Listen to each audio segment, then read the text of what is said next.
अस्सलाम वालेकुम। Welcome back to genius coaching centre.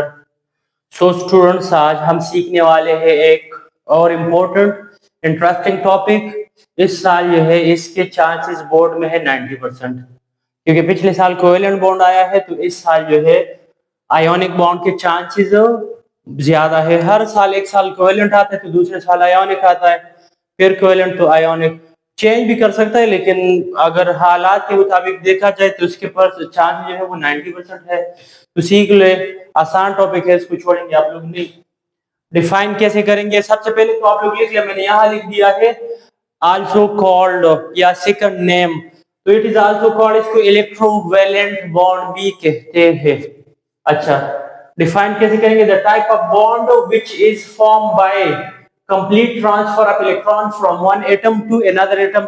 5-6 definition आ सकते हैं, सिंपल मैंने एक लिख दिया है कि ऐसा बॉन्ड जो बन जाए by the complete transfer of electron from one atom to another. जब एक एटम से दूसरे में इलेक्ट्रॉन ट्रांसफर हो जाए और उसके रिजल्ट में जो बॉन्ड बन जाए उसको हम आयोनिक बॉन्ड कहते हैं। या the bond which exist between cation and anion, plus charge और माइनस चार्ज वाले एटम के बीच में जो बॉन्ड बनता है उसको भी आयोनिक बॉन्ड कहते हैं। या the type of bond which hold two opposite charge species together in a compound, तो उसको भी हम आयोनिक बॉन्ड। तो 3 डिफिनेशन जो है वो मैंने बता दिए, तीनों के तीनों लिख ले पेपर में, फिर 2 लिख ले या एक जो है वो आप लोग लिख ले।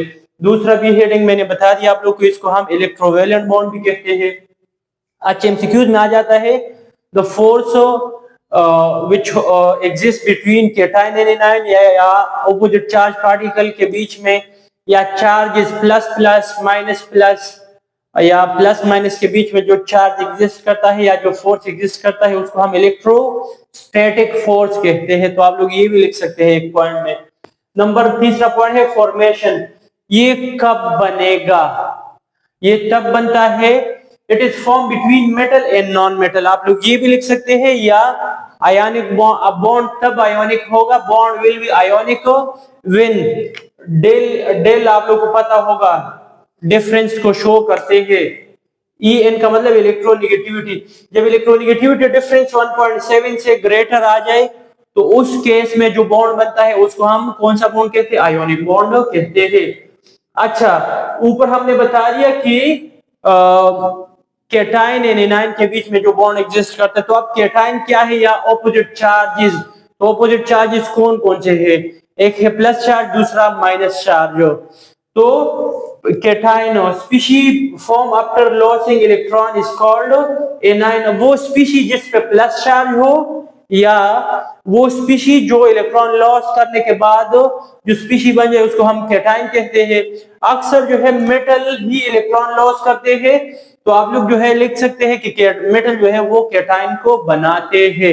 एग्जाम्पल में बाद में दे रहा हूं, या एग्जाम्पल सारे सो Na+, Ca+2, Mg+2, Na+1 या K+1। तो जो जिस ग्रुप में मौजूद है वही इस पे चार्ज आएगा। सोडियम पोटाशियम पहले ग्रुप में है तो +1 चार्ज, कैल्शियम मैग्नीशियम दूसरे ग्रुप में है तो +2 चार्ज दोनों पे आ गया। अक्सर बच्चे यही पे भी कंफ्यूज होते हैं।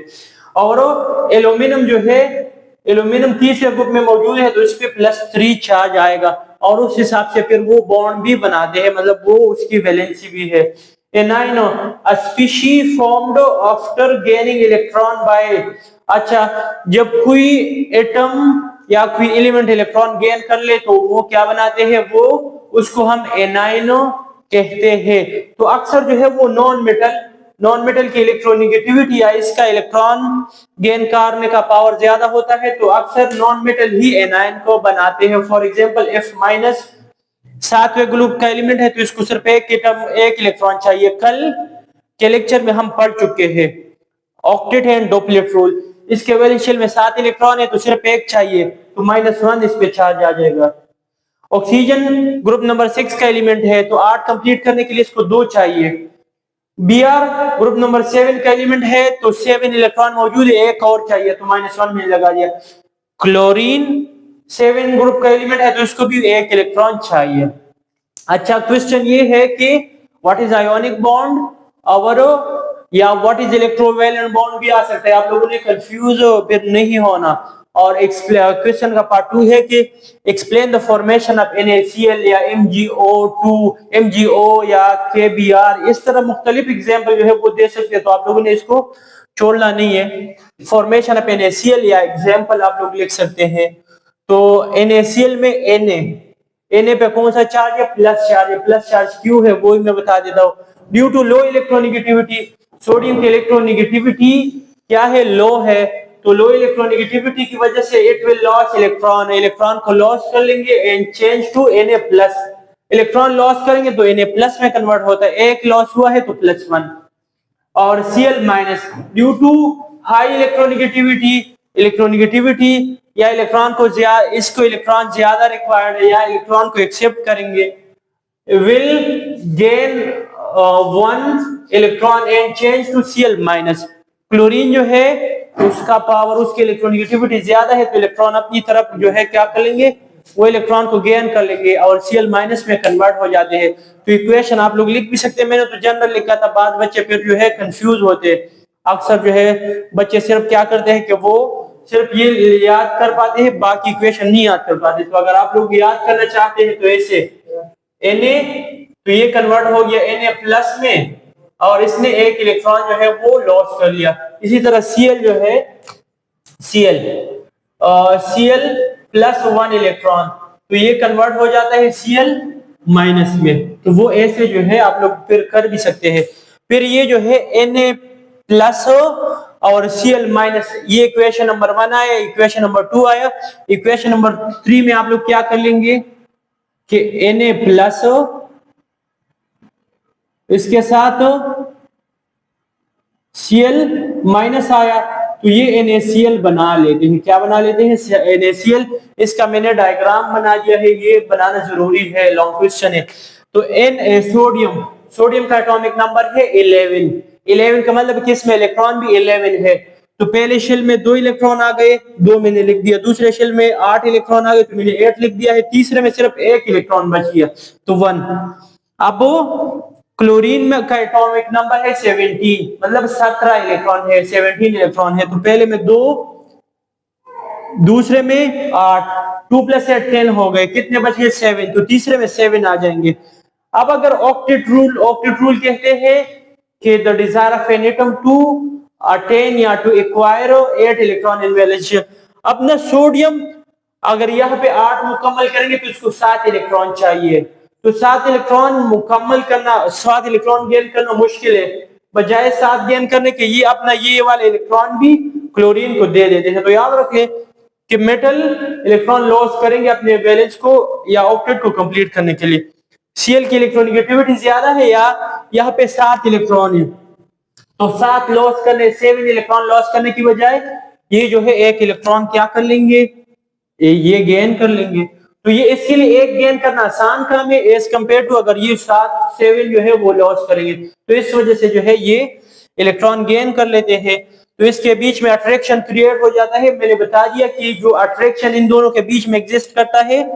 अच्छा 2 8 और 1 इलेक्ट्रॉन इसने लॉस कर दिया है और इसका देखिए 2 8 पहले 7 थे तो 1 इलेक्ट्रॉन इसने गेन किया है, तो 2 8 और 8 आ जाएंगे। तो ये जो है इसको कौन सा बॉन्ड कहते हैं, इसके बीच में कौन सा फोर्स एग्जिस्ट करता है, तो इलेक्ट्रोस्टैटिक फोर्स इनके बीच में एग्जिस्ट करता है। आप लोग का लॉन्ग क्वेश्चन यहां तक कंप्लीट हो जाता है। दूसरा एक शॉर्ट क्वेश्चन है कि एक्सप्लेन या write down the properties of ionic compound या आयोनिक बॉन्ड के प्रॉपर्टीज लिख ले। तो वो ये शॉर्ट क्वेश्चन है आप लोग का, क्या है, शॉर्ट क्वेश्चन है, प्रॉपर्टीज ऑफ आयोनिक बॉन्ड। तो आयोनिक बॉन्ड जो है वो या आयोनिक कंपाउंड वो एग्जिस्ट करते हैं किस में, क्रिस्टलाइन सॉलिड, क्रिस्टलाइन फॉर्म में एग्जिस्ट करते हैं। एक है सॉलिड के 2 टाइप है, एक है एमोर्फस, दूसरा क्रिस्टलाइन।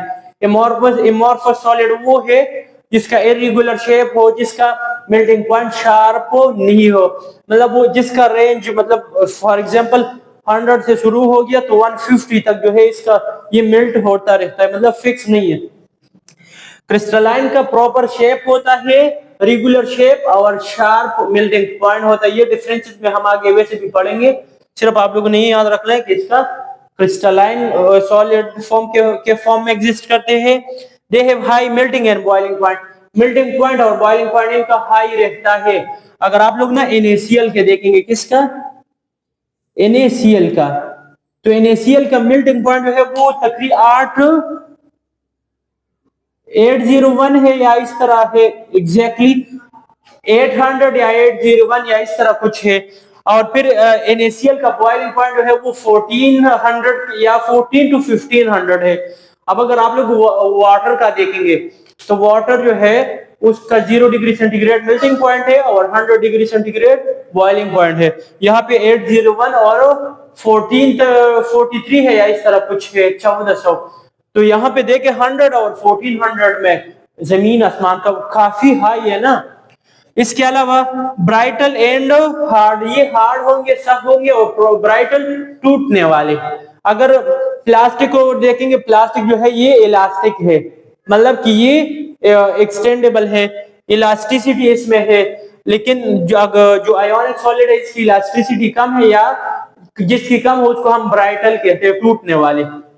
इसके अलावा good conductor in molten, electricity को कंडक्ट करेंगे अगर इसको हम मेल्ट करेंगे, मोल्टन फॉर्म में कन्वर्ट करेंगे लिक्विड फॉर्म में, या दूसरा मोल्टन फॉर्म में, या अगर हम इसका सोल्यूशन तैयार करेंगे तो गुड कंडक्टर इंपॉर्टेंट पॉइंट है, आप लोगों ने इस पॉइंट को याद रखना है।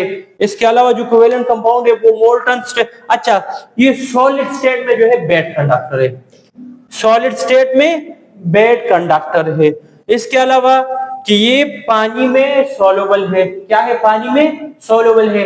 इसके एग्जांपल्स आप लोग लिखेंगे, NaCl है, MgO है, KBr है, NaF है। तो अगर आप लोग इलेक्ट्रोनेगेटिविटी सोडियम की देख ले, Cl की देख ले, क्लोरीन की इलेक्ट्रोनेगेटिविटी से सोडियम की इलेक्ट्रोनेगेटिविटी माइनस कर ले, ऑटोमेटिक आप लोग के पास आंसर जो है 1.7 से ग्रेटर आएगा।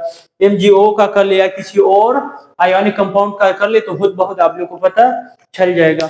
तो अगर कोई मुश्किल हुआ लाजमी पूछ ले, इंतहाई इंपॉर्टेंट क्वेश्चन है, प्रॉपर लिख ले और तैयार कर ले, चांसेस इसके ज्यादा है पेपर में। अल्लाह हाफिज।